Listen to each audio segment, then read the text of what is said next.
If you fall for every headline, then you should not be making laws. Let's make something painfully clear.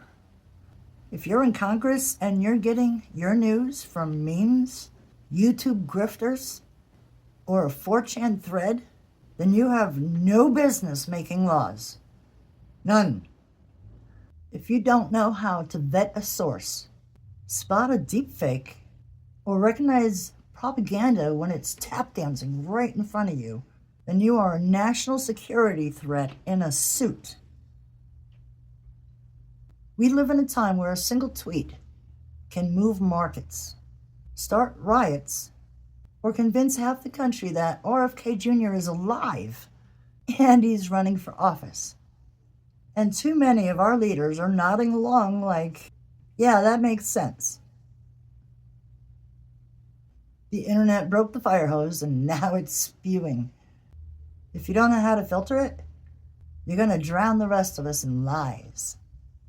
Part 1. Politicians are falling for conspiracies and then legislating them. This isn't funny anymore. We have elected officials pushing QAnon talking points on the House floor.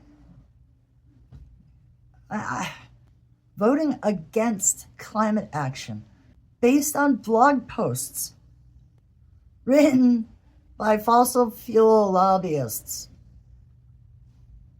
Freaking out about imaginary litter boxes in schools because they saw it on Facebook. Oh my God. That would be hilarious if it wasn't so deadly serious. Policies are being shaped by whatever wild garbage rises to the top of their newsfeed. No sourcing, no questioning, just share, rage, legislate. It's not just ignorance, it's freaking malpractice. Part 2, when propaganda writes policy.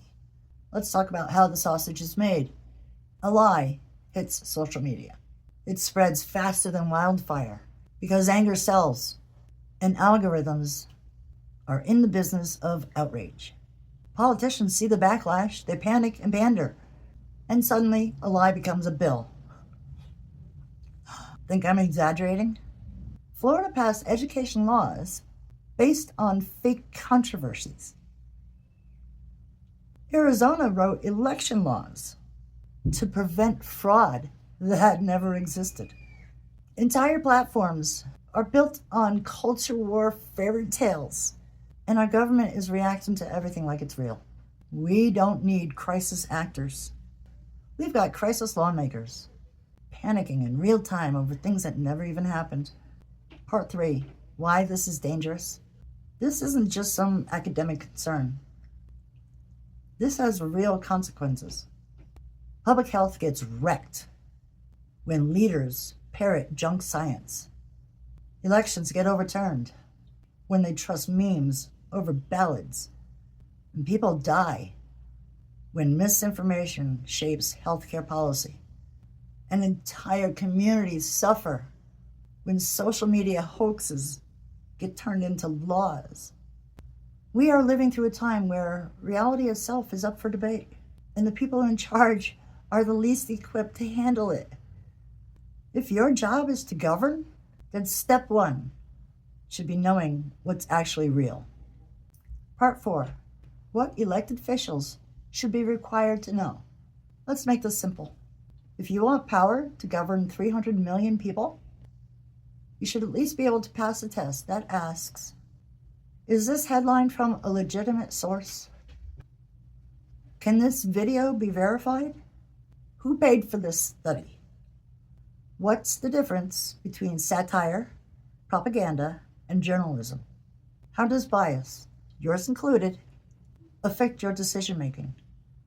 Because if your source is a guy I follow on TikTok who seems real passionate, then you shouldn't be allowed near public policy, like at all.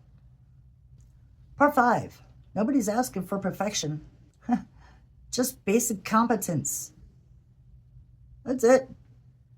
Nobody is expecting politicians to become Pulitzer-level investigative reporters. No.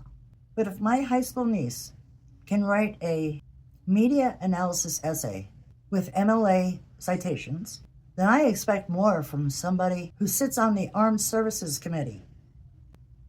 This is not elitism. This is basic civil hygiene.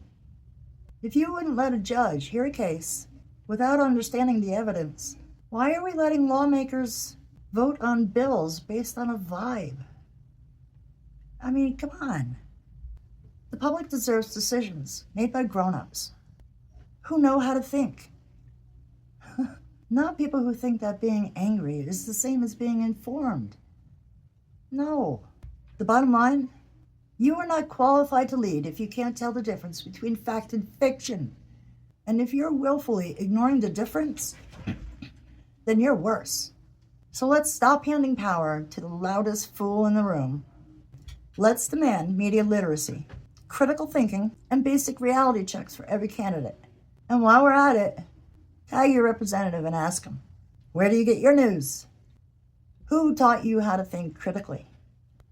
What's your process for verifying information before you even legislate it? If they don't have an answer, then they don't belong on the job. Plain and simple. Guys, really, if you're not outraged yet, then buckle up. Because next, we're talking about the one thing that touches every life, every paycheck, every decision that Washington makes. The economy. We've got lawmakers writing trillion-dollar budgets who don't even understand interest rates. Voting on tax laws without even knowing who actually pays the tax. Shouting about inflation while cashing checks from corporate donors who cause it.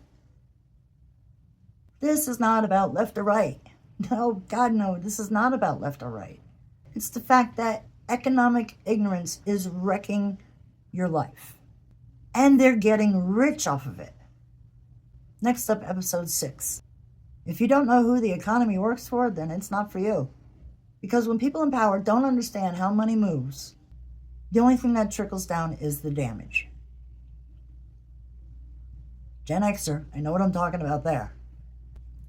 So don't forget to subscribe so you can catch the next episode. I really want to thank everybody for tuning in. Thank you for your views, your likes, your comments, your subscriptions. I appreciate everything that you guys are doing. And I really thank you for listening to this series that I'm writing. I think it's really important. I really wish I would have done this 8 years ago. I really do. So thanks for everything, guys. I appreciate you, and hopefully I will be talking to you in the comments. Have a great day. I'll talk to you later. Bye.